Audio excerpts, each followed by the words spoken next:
Welcome to another episode of the Pickleball Court House. I'm Clifford, your host, and we got BK back here to co-host. This is a really important episode for us because it's just me and Cliff today. We heard your stories, we heard your comments. I know a lot of people wanted to know more about the hosts, which we appreciate that. Thank you. Thank you. It's thank you. It's always fun interviewing other people about what they think about the sport and their opinions and all that. But it's really nice that you guys want to hear from us as well. So we really do appreciate all the support that we've been getting over the podcast and all of our other videos that we've been making, especially the instructionals, our different games that we have on. And the support for Cliff's Paddle has been out of this world. So thank you guys. Always appreciate y'all. You're why we make all the content that we do. So this episode is going to be just me and Cliff. We're going to go over a bunch of stuff. We're going to get down deep and personal. We're going to talk about all the stuff that's happening in our lives, how pickleball has affected us, and what we plan to do next in the sport. So without further ado, brand new gavel right here, and I want to say the court is officially in session. Boom. Yeah, baby. I love that gavel. I'm keeping that. Thank you, Mark. Not the Russian. Not the Russian. Different Mark. Our podcast Mark. Yeah. So Cliff recently celebrated a birthday. He likes to claim that it was his 23rd birthday. But we like to run a lot of events. Cliff and I run the 4550 plus group out of here in Central Florida. We always have a great turnout for those. We kind of do a session here at Clear One. I think most people at this point know where Clear One is and what Clear One is because we film all of our content there. So huge shout out to Clear One Sports Center in Orlando. They've been a big help to us, letting us film out of there. But we recently, for Cliff's birthday, we threw a MLP-style team competition. Had a lot of players come in from all over Florida. 32. 32 players, 8 teams. We did a full draft. We picked our captains, our top 8 players, had them be captains. We gave them the player pool. They drafted their teams, and it was a really fun event. Cliff and I both, unfortunately, our individual teams lost in the semifinals. But no mercy, No mercy. It was my birthday. We lost by 1 point. 1 point. They got us on point differential by 1 point at the end of the MLP. I'm going to tell you that. Nick Wiseman, all right? Luis Acosta, whatever your name is. Louis Costa. Ethan Joshnick. And Pablo. And Pablo. All this team. Now you know. You're not coming anymore. You cannot beat me. Oh. Well, they didn't beat you. They didn't beat me. They beat me by 1 point. Them. Yeah, This is what is funny. They beat us by 1 point. They had us on point differential. We were 2-2. Okay, I forgive you now. You're going to come to the next one. You didn't beat me. We were 2-2 with Nick's team, but we played the 21 like we normally do with MLPs, but it was win by 1, and 3 of the 4 games were 21-20. Yeah. We took two of those, they took 1 of those, and our 4th game, they won 21-19. So they ended up taking the round by point differential by 1 point, and it still pisses me off. But there's something I want to give like a shout out like to my student. We have been training like for a long time now, like over a year now. I remember when we first started, and it wasn't my team, and we were like playing together, and we made it like to the 3rd. So fourth. We're 3rd because we were play. 1 point away from the winners. We didn't play. We're technically 3rd because the winners were Nick Wiseman's team, and we were 1 point away from beating them. You're not gonna take that from Scott. Scott, I'm very proud of you, Scott Olam. Good job, man. Good job. Yeah, Scott played amazing. You play even better than David. Don't tell him that. David was supposed to be the number 1 seed. This is the thing. Let's talk about that because David have 2 pro in his team. David had 2 pro players on his team and did not make the playoffs. And when we did make the pool play, I did a random pool draw for the round robin. David was complaining about the number 1 seed, about being the number 1 seed and being in a tough pool, and dude couldn't even pull out a win against any team. So I don't get it. Like I think he got I don't know who the number 1 seed was. It definitely wasn't him. I told him you remember, guys, I told you, okay, if you're gonna play any sport, you don't play in paper. I want to see you in the court, okay, when we're playing. So I don't care David have like a 2 6.0 player in his team, and he's like a 520 or 30 what. Who was his He fourth had player? a 6.1 duper, a 5.7 duper himself. No. And, He I think he has like a 5.9 something duper too. Himself is like 5.3. He also has a high duper. So, So like, who was like the fourth one? Oh, who did he have? He was David. God, I know exactly who it was, but was it? Oh, it was Vishal. Oh yeah, it was Vishal. Yeah, it was Vishal. Yeah, it was Vishal. Yeah, it was Vishal. So he almost got Vishal's a solid 5-0 player. Solid 5-0 He almost player. have like he wanted like to give away Vishal like for Duan Kwang.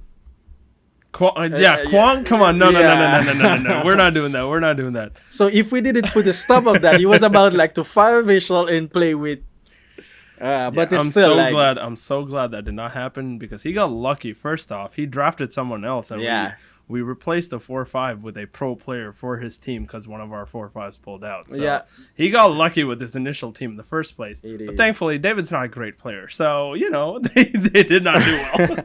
but it was a fun event though. So it was an amazing event. Yeah, it was food. good. We had cake from Linda in Winter Garden. She was amazing. Her Linda, cakes are always phenomenal. You're the best. Linda, we love you as always. Yeah. She was amazing. Those cakes. Oh, I still dream about those cakes. I need some more. I need some more, by the way. So if you're watching this, hit me up for some extra cake. I'm gonna say thank you to David, but I'm not gonna say why. Thanks, David. We still love you, but you did lose. So there's that. I just wanted to say thank you to you, Andres. You did an amazing job with the food now. Yeah, thank you, man. Yeah. We have a really tight-knit group out of Clear One that we've been playing for a long time. You've ran it for a very long time. I only recently joined, probably less than a year ago. I think I started coming around February. It feels like 2 years ago. It feels like a lifetime, but Cliff and I have realistically only known each other a few months at this point. I only started playing in the group this year, so... Again, that group is phenomenal. We love playing together. So everybody that came to our MLP that was able to make the time to show up for Cliff's birthday, we all know how much he's done for the community here in Orlando, for our pickleball community. Not just with our 50 plus group, but just all across the board in terms of, coaching players, helping people get better, helping people get into the sport, talking to anybody and everybody that wants to know more about pickleball in Orlando and Central Florida. And honestly, at this point, the entire country. Like, I went to Oregon a couple months ago, and people recognize me from Cliff's channel, and they're like, "You're the guy that does the instructionals on Cliff Pickleball." So Cliff's reach at this point is unbelievable. So I just want to give a huge shout out to Cliff for doing what he's done for the sport of pickleball, and hopefully we can continue doing more amazing stuff in this space. So but it's just the beginning. Remember, I just turned like 23, so he's still on the boat, man. I'm a big baby. I'm a big baby. Come on. I will not reveal Cliff's real age on this podcast. What do you mean by that? Y'all can all still believe he's 23 years old. You don't have to believe it. This is it. So let's do something. You wanna go on the floor? Let's do some push-up. I don't know what can a 22-3 do, so I cannot do it. I will give you that. You're very athletic, and you can do what most 23-year-olds can do. What you can't do is be 23. That's the only thing you can't do. If I am, I just turned 23 right now. Come on, remember that thing. Age is just a number. Age is just a number, especially in pickleball. My goodness, that's actually a perfect segue into how I got into pickleball. Because I know I've said this story on a podcast before, but oh my god, my entry into pickleball was a wild one. Cause I got my ass whooped by 265-year-olds. The first time I ever played pickleball, 265-year-olds whooped my butt. You remember one of my students? You say that and say, "Okay, he's coming for you." So I'm teaching him right now. He's getting ready for you. Be ready. Oh, there's a lot of Cliff students that want me. Yeah, it's 60. You should have said that. Now they like mad at you. They coming at you, baby. Mike, I'm telling you, man. You better get ready. This sport is unbelievable because I've played a lot of sports. So have you. We've come from such a wild background of sporting experience. but pickleball has really stood out in terms of not just the game and what it entails, but the community that goes with it. I think that's the biggest part of what makes pickleball special is the people that play pickleball. Yeah. I think pickleball has a community like no other sport does, because as far as competition goes, we're very competitive on court. We try and win every game that we can. Yeah. We always play to win. But at the end of the day, we win or lose, we go hang out with everybody. We have drinks. We chill out. We talk. We meet all these amazing people, not just in our age bracket. And that's the cool part about pickleball is I'm 25 years old and I've made friends all across the board. No, I get it. No, I get it. This is why you're so mad about it, because you're older than me. Okay. All right, keep going. No, I see where you come from. Okay. No. But for real, like pickleball is such a cool space, because where else are you gonna go compete at the highest level against people literally all across the board? Like we're two immigrants sitting here right now. You know, Cliff's from Haiti. I'm from India. We both grew up outside the U.S. Yep. Only a few years ago have both of us been living in the U.S. And we found this sport that really brings together people of all ethnicities, all ages, all skill levels. And we're still able to go onto a court, have a competitive, meaningful game of pickleball, and hang out and get to know each other after. So I think that aspect of pickleball is extremely underrated and arguably the most important aspect of the sport. So I think for me, that's the best thing that has given me is the people that are now in my life that I probably would have never met any other way. So for me, that's been really important, is getting to know people through pickleball and playing the sport and hanging out with people. So let me ask you something. You say you were born in India. Talk to me. Well, I was about born it. in the U.S. Let's get that. Okay, here we go. I was born in Charlotte. I was born in Charlotte, North Okay. Carolina. I was born in Charlotte, North Carolina. My dad was working here at the time. He did his master's in Clemson. Go Tigers. That was realistically the only football team I watched growing up. A couple times when they went to the national championship. But my dad was here. My mom came over once they got married, and I was born in Charlotte, North Carolina. But I was, I think, about 6 months old when I moved back to India. And I spent the first 18 years of my life in India. So, I've had no experience of American culture or Western culture, firsthand experience, that is. And I grew up in India for 18 years. So that does give me a different perspective about the world and about life than most people here. And I think that's what immigrants bring, is a different perspective to what's already out there.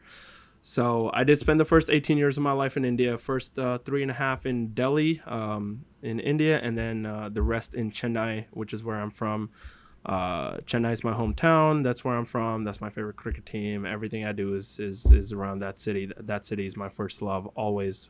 So grew up there, did all my schooling there. All my friends are from there. And growing up, I played a lot of tennis. So I've been playing tennis since I was 4 or 5 years old. I've been playing tennis, and that really was the one staple or constant in my life. So being on the tennis court every day, 7 days a week, from 5 to 6:30 a.m. That was my schedule for the first, ever since I was 5 years old up until I was 15 years old. So for 10 years of my life, 7 days a week, I used to be on the tennis court from 5 a.m. to 6:30 a.m. or 7 a.m., depending on when school started. But that was my life. So that for me was the one thing I could bank on, no matter how my day was going, no matter what I was doing in life, no matter whatever else was going on. That was the one thing that I could always bank on, was the tennis court was right there for me to hid away my trouble, so to speak. So I've always been appreciative of the sporting industry. Sports have given me more than I could ever give back to it, and that's why I do what I do. Is I think sports has this unique way of bringing people together that honestly not a lot of other industries do. So again, I played tennis for such a long time, and then similar to Cliff, I played a lot of soccer. And then I also played cricket growing up, badminton growing up. I played all these different sports, which honestly helped me become a well-rounded athlete, but also a well-rounded person, because I was able to meet different type of people that played all these different sports. So India isn't known for international diversity, but it is very well known for being one of the most diverse countries out there, because people in India, every state speaks a different language. Every state has its own dialects of its own language. So there's over 200 dialects in India. So when it comes to bridging the gap of people and humanity, sport is a great way to do that, where you don't need language, you don't need all these different things, color of your skin doesn't matter. You're able to just go out there, compete, and you're all fighting for one common purpose. So I think that's something that sport does that not a lot of industries do, and it's really helped me integrate myself once I moved here to the United States. When I came here for college, I came to NC State for college, did engineering. I was 18 at the time, and this is actually one of my favorite stories. I know I'm going on a bit of a monologue here, but this is one of my favorite stories about one of my first experiences in the country. When I got to the U.S., when I went to NC State, again, I was a fish out of water. I was fresh out of coming from India by myself. My dad was here for the first week. Thank God for that. He was able to kind of guide me through it a little bit, because he'd been through it before. Okay. But after he left and school started, it was up to me to try and integrate myself into the community of college, into the NC State community, and meet new people, make friends. Because again, I moved here by myself when I was just a teenager. I was a teenager, fish out of water, in a completely new country. I'd moved across oceans, across continents to come be here to pursue a goal. And at the time, I didn't even know if it would have any payoff at the end. So for me, it's a struggle to try and meet people when you're not aware of the culture. This is one of my favorite things to talk about in this space. Is when I first got here and people would say, "Hey, what's up?"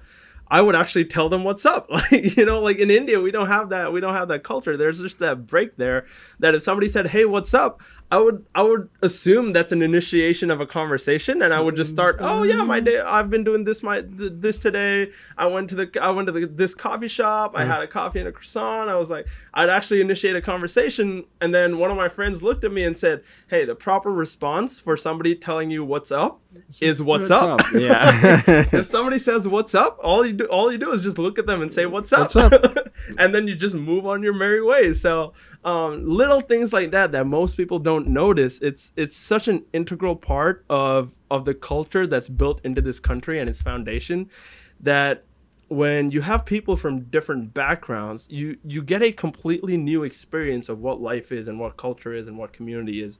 So when I got here, I didn't know how to meet people. I didn't know how to go make new friends. Again, as a teenager, most people kind of stick together in cliques, and it's always hard to meet new people. So what I did, and I'm sure Cliff can relate with this, is one of my first weeks on campus, I literally just took my soccer ball and went to our soccer fields just by myself. I just picked up a soccer ball from my room, went to the soccer fields, and started kicking around. All I was doing was just shooting, practicing my free kicks, practicing all these different things. And on the other field, there was a pickup game going on, and they were just playing. And one of the guys comes up and he's like, "Hey, we're actually one short. We're playing odd versus even right now. So if you want to jump into our team, you can come hang out and just play with our team." And that's how I made my first friends.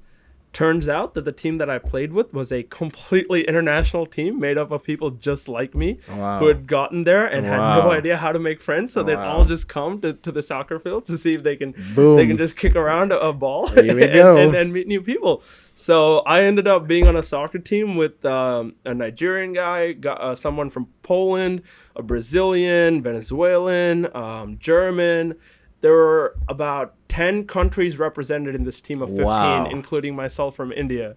And we looked at each other after the game. One of the guys from the team came up and he's like, "Hey, I know we're all new here and we're all from different places, but the school has an intramural league, soccer league. So if you guys want to put together a team and start playing in this intramural league, I'd be down to do that." So all 15 of us, literally from the most insane places, the most diverse group of people you've ever seen, who honestly, half of us didn't understand each other because a lot of them didn't speak English. Yeah. I still have this fake accent that I put on in the U.S. Again, I grew up in India for 18 years. This is not my real accent. I have a full, thick Indian accent. And it's just, it's one of those things where you go out, you pick up a sport, and it just has a way of bringing you to find people that you would have honestly in your life never even met if it wasn't for that sport. So it's just this way to build or bridge cultural differences that I don't think any other industry does as well as sport does. So for me, that was my biggest moment in college. Was my first friend group was a bunch of international students who just happened to find themselves on a soccer field one day, and we ended up spending the next 2 years together. Yeah, it has to be in soccer, right? It has to be soccer, brother. Maybe. It has to be soccer. Oh, yeah. It's the most diverse international sport there is. It had to be soccer. To be soccer. But that's the same thing that I find with pickleball. Is we have such a diverse group. My group is it's crazy. It's crazy. And I'm sure you can relate as well. So what was your journey like coming from Haiti and Venezuela and coming into the U.S. before all this pickleball craziness? Oh boy. So where I come from, it's like, I don't know, when I was growing up, I didn't know nothing about other sport. Mm-hmm. Like for me, it was like soccer and basketball. That's it. Because we didn't have like the means. Like I can tell you where I come from, where I growing up, like in my state, we didn't have like any like tennis court or stuff like that. So I didn't know nothing about those, like table tennis, nothing. So for us, it was just like soccer and basketball. And I'm telling you, don't think because I say soccer, does that mean like we have field of soccer? No, we just find like a place. True. And we just play soccer on it. We used to play on the streets. We used to play we play. Lawn. Yeah, it doesn't matter, man. Yeah, most of the time we were barefoot. So we don't got cleats. if you don't come like to a family that got money, there's two ways like to get out. So you have to study, like become like a good student and be good at soccer. That's it. Yeah. That was the law. So since I was a kid like you, I don't know, since I can remember, I started playing soccer. Okay. I was pretty good actually at playing soccer. And at the same time, I was playing basketball too. Nice. And my dad was living here in the US, and he tried to introduce me like to football. Yeah. So for me, those kids would see me like, what is wrong with this guy? What the heck? What are you playing? What is this? Because nobody understood what it was, right? Mm-hmm. So, yeah. And I could have made it like to the national team in Haiti, but I got injured so bad, I had to stop. So since I couldn't play soccer anymore, I wasn't that good in basketball. I'm pretty decent in basketball, but I wasn't good like... Mm-hmm. Say, I don't have any choice, so I have to study. So I focus like in my school. I remember one day I visit like a friend. I moved like to another state, and I see for the first time like a tennis court. Yeah, I remember that. And I was asking, what is this? And they were like saying, oh, this is tennis. So the people that would play tennis in my country were like people that got like money. So for me, that was just a dream. Yeah. Right? So at the same time, when I went like to the living room, there's a table there. Mm-hmm. Yeah, a table tennis, what we call ping pong. Yeah. And they say, oh, this is fun. They just play that for fun. And can I see? And you know, I love sport, right? So I was like sitting there and watching what they do. And they say, do you want to try? I say, I don't know how to do it. They say, we're going to teach you. And they teach me a little bit. And I was playing. Yeah. All right. Yeah. So I don't know, for some miracle, when I get back to school, and they put like a table tennis at my school. Can you believe that? So it was like something new, like for everybody, and everybody was like, what is this? And they tried to play, but since I play like once, I already have an idea of it. So I was become like the sensation, like everybody, I'm gonna teach you how to play or stuff like that. So in my mind, I was pretty good. So I don't know, a few years after that, they do like a tournament, because other college, they put like a table tennis, and they did like a table tennis tournament. of course I played that tournament. And since I cannot play any major sport anymore, so I was playing table tennis. Yeah. And as if you go to my house, to my mom's house in Haiti, you're gonna see the trophy because I won the tournament. It was like in 2005. I will never forget about it. Nice. Right? So, but after that, I leave the country. But this is something most of the people they don't know about it. Mm-hmm. Hey, Mark. So I become one of the best students in my country. So for that, they give me like a scholarship. All right. Yeah. So I supposed to go to Moscow, like to Russia, Mm-hmm. to study. I say, there's no way I'm gonna go to that country because I was born in an island. So there's no way I'm gonna be able to. So I say I'm just gonna die. Like it's too far away from my family. Mm-hmm. So I ended up move like to Venezuela. Okay, I went to college to Venezuela. So I'm gonna tell you a story that is just crazy. I went to college in Venezuela. After 1 month in Venezuela, I went to the college. I didn't know how to speak Spanish, nothing like that. I just go. I was studying Spanish like on my own. Mm-hmm. So you can imagine how hard it was for me. But one day I go somewhere and the campus and people was playing table tennis, but they have like, I don't know if you ever seen that. It was like just concrete, like table tennis. They made it in concrete. Yeah. People just like play. Wow. Sometimes we didn't even have a net. They put like something like to just all do the makeshift separation. stuff. Oh my god! So we've done plenty of that. I start playing with those guys. They say, "Oh, this guy is good." I couldn't understand nothing what they were like trying to telling me.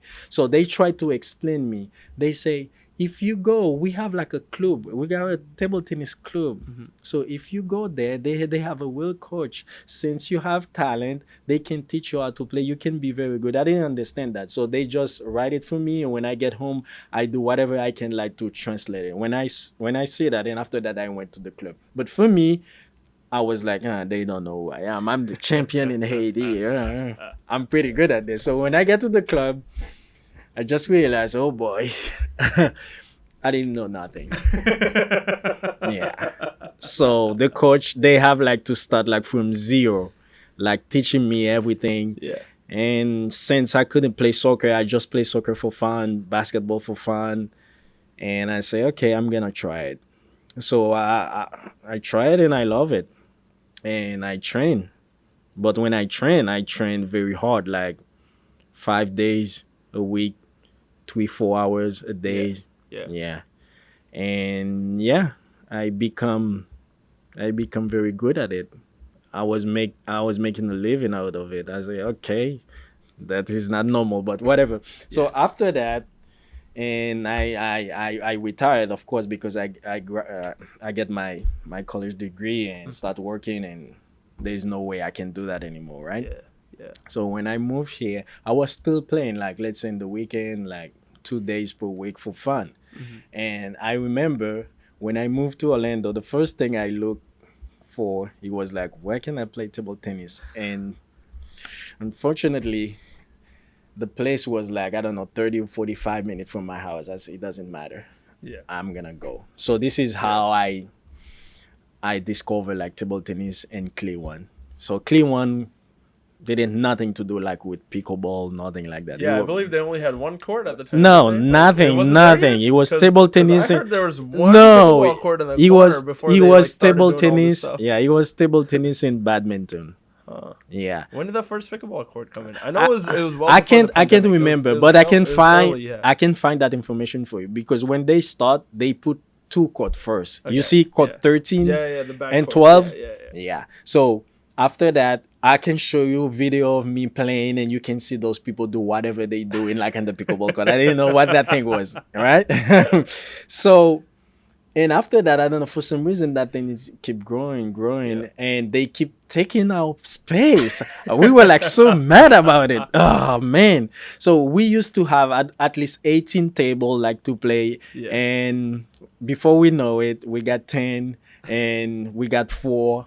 And those people, we got fed up. They say, okay, we're going to get another facility. We're just going to move. And pickleball took over. Yeah. So this is my story. Oh man, man. that pickleball takeover was wild. I don't know if a lot of you know this, but before I started doing pickleball full time like I am now, and all the content and all the stuff that I've been doing, when I got out of college, my first full time gig was with the USTA, the Tennis Association. So that's my background. Tennis and badminton were my two racket sports. Honestly, I probably played more badminton than I did tennis. Badminton is still my first love as far as racket sports go. Soccer, baby. I played it today. Sorry, soccer. My real first love is cricket. Cricket's I love cricket. Oh, come on. This India is so shocking. India just lost the World Cup final to Australia. Oh, tell me. Oh, okay. This morning. I was about to ask you. Tell me he's not. I am pissed off, brother. Tell me he's not against South Africa because No, David it was be Australia. Like, It was Australia. Australia beat South Africa in the semifinal. All right, that's good. That's good. And then, Take that, David. God, we were undefeated. We'd already beaten Australia in the round robin, and then lost in the final, and it still haunts me. I know it was only this morning, and I want to cry, but we're here doing the podcast. Let me I'll go cry at home. Yeah, let me tell you something. I know you've been doing like a lot of stuff now. Okay, you organize tournament, you playing tournament, you creating like content, and so what is your goal actually? What are you trying to achieve right now? Where So for me, I'm telling you that as a player and as like a entertainer, if I can call it like that. Fair. So for me, it's I've always known that I want to be in the sport industry. It's something that I've wanted to do since I was maybe 13, 14, and I knew I wanted to be in sports. Like this was my calling. I had to be in this space. But I wanted to be a director. I wanted to make movies. Yeah, no, for me it was always about sports. It was always sports because life in India revolves around academics. So there is the stereotype that most Indians grow up to It's become. not only you. Yeah, Why yeah. do you think I ended up being an engineer? Yeah, that's I what I'm wanted to saying, make like- movie. Yeah, like most Indians grow up to be doctors, engineers, or lawyers. If you Yeah. can't be a doctor or an engineer, you become a lawyer or an Yeah, accountant. that was my two That's options. the way it goes. And the stereotype for the most part is real. It's real. It's just the opportunity with the, especially the population of India being so high, the best way to succeed is to be academically good. So that's the most straightforward way of being a successful person because the competition in every other field is so high, or the competition among your peers is so high that you need to do well academically to stand out. And unlike the US, where I think the US, as far as the sport industry goes, has it really, really well off No. because like no other country features middle school and high school athletes and college athletes the way that the US does. The US There's is great. scholarships It's great. built around athletics. This is high what schools play other high schools. Let me like give middle them- schools play other middle schools. This is You have something- little league, minor league. this all is some different this is stuff. something they don't know about Yeah. it, man. They like so lucky in this country. I'm not gonna say lucky, but this is our perspective too, because we were like able to live like outside the country. So let's say we appreciate more this country in that aspect. The opportunity that 100%. that country gives you. It's just like it's just crazy. Yeah, no, for sure. Like Because again, they don't know what we have to do. They think, okay, because I'm becoming like, let's say, best student or best table tennis player, they think it was easy. No, it wasn't easy because you competed. Like, let's say you only have like 5 scholarship like for one state, and you got like only 20 or 3 million people competed for it. Yep. So you don't realize how hard that is. Yep. No, and that's the thing is in India we have I will say most of our homeless and unemployed population have a college degree. Like the country is so populated that when it comes to jobs versus number of people, there's just not enough jobs to cover the number of people that we have. So you have to do something that makes you stand out, right? And coming from a place like that where we've always put academics first and having this dream of making a name for myself in the sport industry of, again, like my goal has always been to be a broadcaster, a commentator, an analyst. Like, that's where my head lies. I feel like I'm very strategic about everything that I do about sports. Every sport that I've played, I've relied more on my brain than my athletic abilities because, again, most people out there, especially like pro athletes, are more athletic than I am. So I've always had to be smarter than they are to win. So I feel like that's where my gift lies, is I am very good at taking the academic portion of my life where I was very good at engineering. I did engineering in college. I did 3.5 years of mechanical and computer programming. That's where my background is. That's where I studied. I used to tutor. I was a TA. I did all this stuff that was so academically inclined, but my passion has always lied within sport. So my goal has always been to use the gift that I've been given in a way to positively influence the community in the sporting world, where I can still use my strategical advantages of using my brain to pick apart a sport. So that's where I've always found myself gravitating towards. I love picking apart a game, not just pickleball. Like, I can look at a soccer game, basketball game, football game, and to me, I want to know everything that goes on in the field. Most people just watch the sport, whereas I'm watching all the little things that people are doing to set themselves apart. So it's like me when I'm watching a movie. So. Yeah, no, it's the same thing. It's if you watch a basketball game, so you see, most people will like look at a basketball game, they'll see Steph come off a screen, hit a three, whereas I'm looking at the entire 24-second shot clock.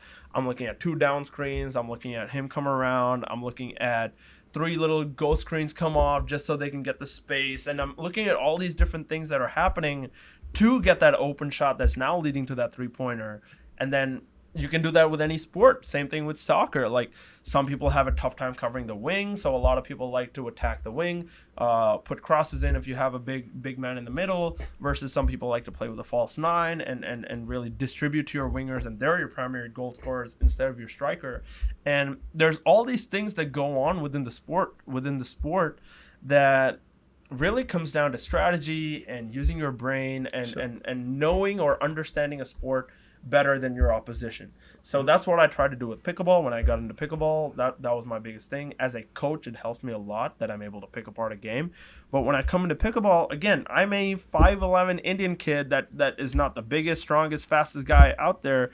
So for me to have a advantage over my opponent, I have to think strategically. So I think there is a portion of just using your mental aptitude in a sport to give yourself an advantage over your opposition, and really dedicate yourself to studying a game that I don't think a lot of people do. And that's where my goal is. My goal is I want to be a broadcaster or a commentator. I want to be able to help the community pick apart the game and get better. I've always said you have more fun when you play better, because if you're not playing well, then you're upset at yourself, you're upset at the shots you're hitting, and then the game doesn't become fun. And if you're able to improve your game and get better, and you're able to see constant growth within your game, then you're going to have more fun, because as a human being, it's really important that you see yourself grow. Like, in a self-evaluation, you always want to see yourself grow. And I want to be able to provide that service to not just pickleball players, but anybody in my question, most sports. Yeah, my question would be now you you're playing 4-5, right? Come on, Cliff. Do you really just call me a 4-5? Come on, Cliff. Come on. Sorry, how many times have I beaten you in the last month? every time, because remember, I'm a 3.5. I'm kidding. That's true. You playing most of your tournament right now. I don't know. Do you think of playing like pro in the future? So right now, this is not my concern right now. So I just want you to tell me a little bit. So how do you get there? Like, how long you have been playing pickleball? Like, how do you get like to a 4-5? Like, so my pickleball journey, really, again, because I have the tennis and badminton background, as well as the USTA background and the coaching background, I was able to find a way to get better quicker than most people. But for me, it really came down to passion, right? Like, I think it does for most people. If you want to get better, you will find a way to get better. So people that are playing out there, if they're just playing every day with just their friends and they have no intention of getting better, and they just want to hang out and have fun, that's completely okay. Like, do that. That if that's what's good for you, if that's what makes you happy, of course, go and do that. But for me, as somebody that's played so many different sports and comes from a vast sporting background, I've never been satisfied with just being okay at a sport. So, or anything in life, for that matter, academics, like whatever it was, I've always wanted to be better and strive to be better. So that's what I did with pickleball when I picked it up, especially since getting my ass whooped by 265-year-olds. Get over it. It was definitely Get over a it. shot to the ego there. I wanted to get better. It was something I realistically wanted to do. So for me, that's where I am, is I'm constantly looking for ways to improve myself, but I will never do it at the expense of my happiness or my enjoyment. So if there comes a time when I feel like me pursuing the goal of getting better and training and getting coached and doing all these things is hurting me from enjoying the game, I'm going to stop doing it. Okay. I will always prioritize the enjoyment of the game and the fun and happiness and joy of playing the game over the improvement of my game. So I think that's a point that a lot of people struggle with, especially because, as a coach myself, I constantly talk to students who find themselves unhappy on the court because they don't see themselves getting better, or they're just not having a good experience on court. And for me, it's like, find what makes you happy, find what gives you joy. If doing better is what's giving you joy, come to me. I'll coach you up. I'll help you get better. You can see your realistic growth, and it'll be good for you. However, if the competition makes you angry, or the competition is getting into your head and being too competitive is a problem for you, don't. Like, the whole point of sport is to enjoy yourself and meet new people and have a healthy outlet for anything that's stressful in your life. Sport is a way to release that. So if the sport is actually the cause of your stress, you have to change something. And Sure. That's where I always try to teach people, is there is a fine line between being competitive versus being too competitive. So there is that line where once you cross that line and you become too competitive, now you're not enjoying the sport, your opposition's not enjoying the sport, nobody's enjoying the sport. So what's the point of playing the sport? Okay, you can say, don't Mark and David. All right. we're gonna Oh man.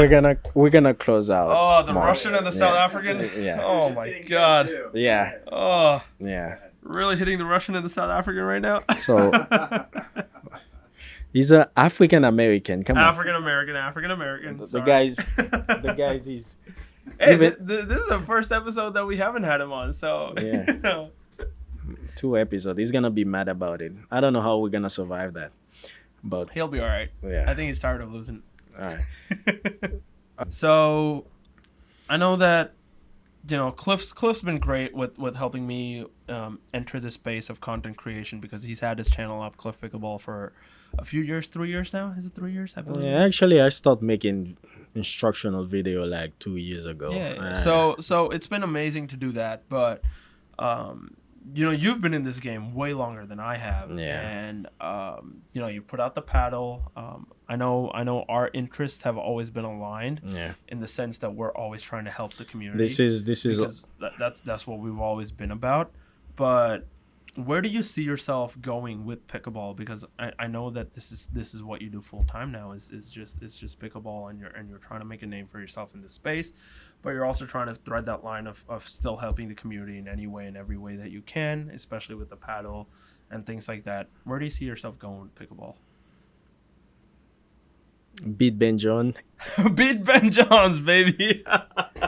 This is the thing. I'm just waiting for him. Since I'm 23, I'm waiting. After 2 years, Still on that yeah. boat, man. After 10 years, he will be like 33. What is Ben John? What's Ben John age, Ben right? Johns is also 23. I believe he's around that range. He's Oh, early 20s He's for gonna sure. tough.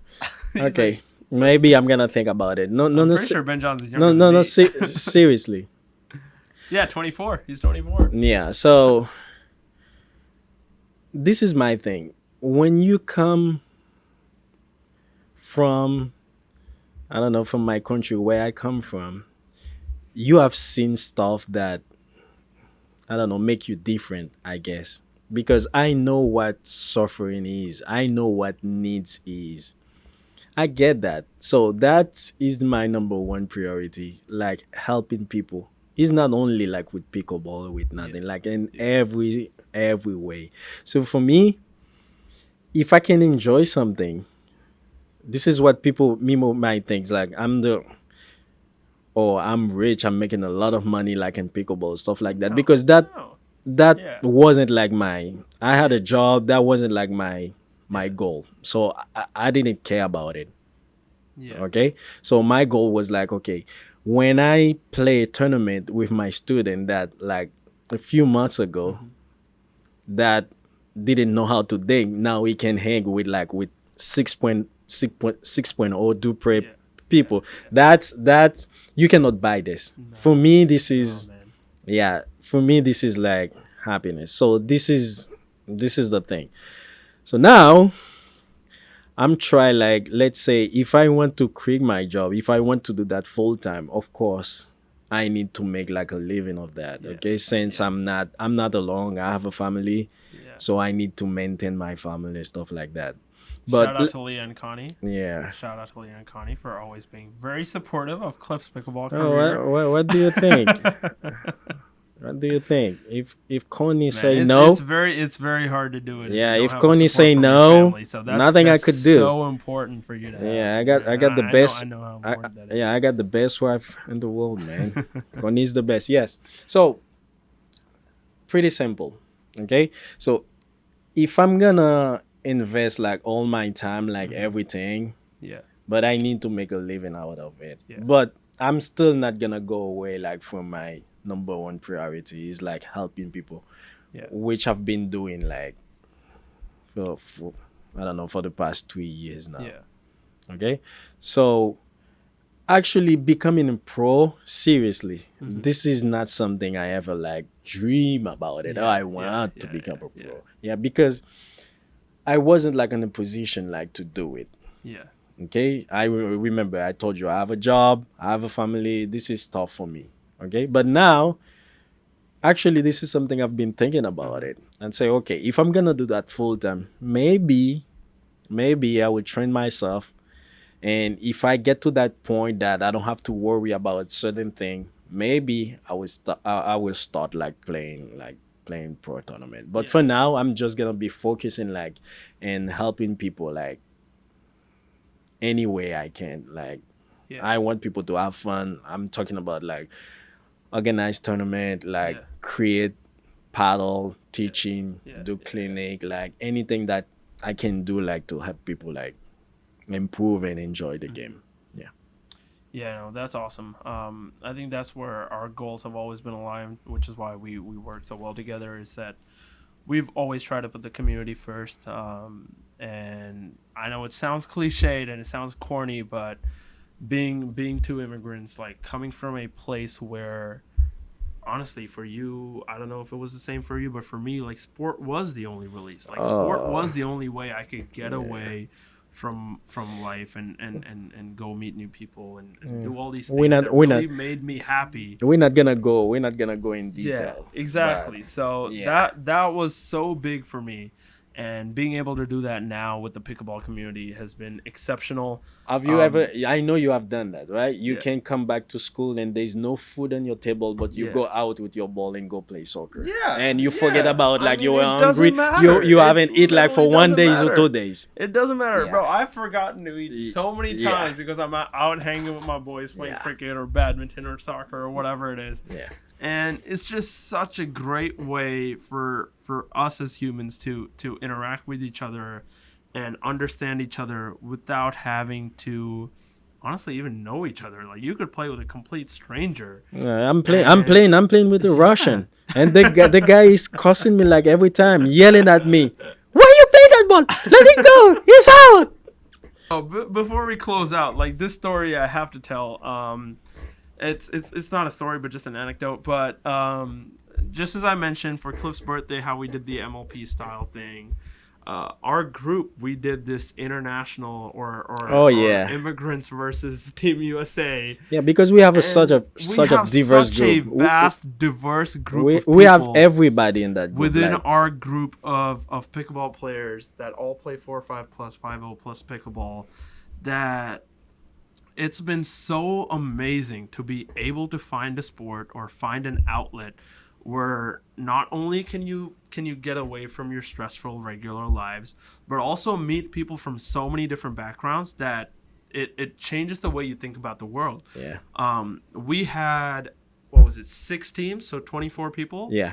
12 people on the Team USA side, 12 people from the rest of the world, and we had to kick out like 20 people because we didn't have enough courts. Yeah, we didn't have no. That was our problem. We had so many international players and so many players from Team USA, but we didn't have enough courts. Like that's our problem.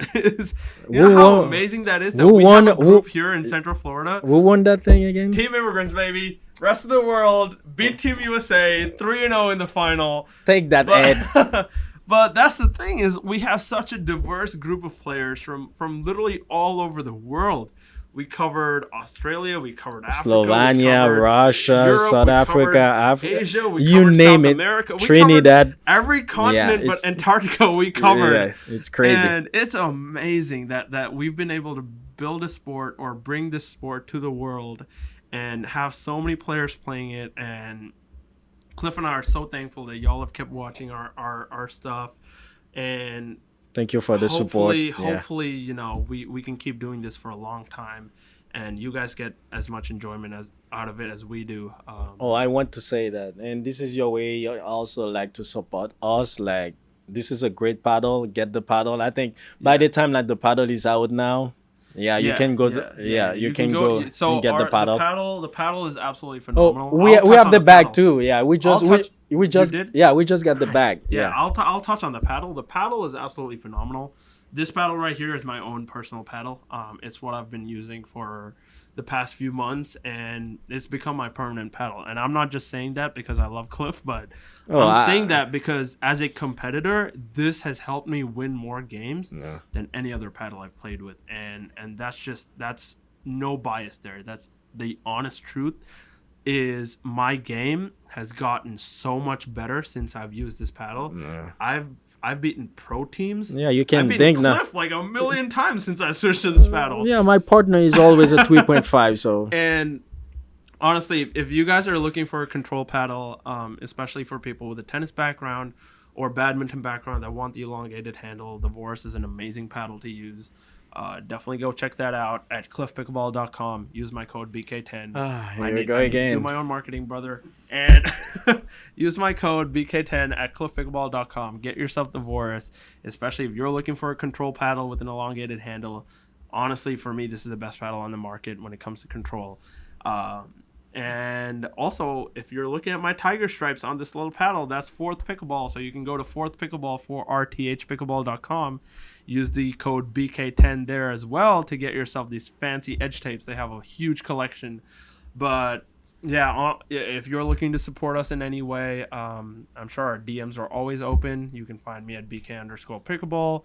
You can find Cliff at CliffPickleball on YouTube, Instagram, TikTok, Facebook, whatever. We're everywhere at this point. Yeah. But as always, thank you guys so much for all the support you've given us, and we hope to continue producing the amazing content that we have, and hopefully you guys are enjoying it. We're always welcome to feedback.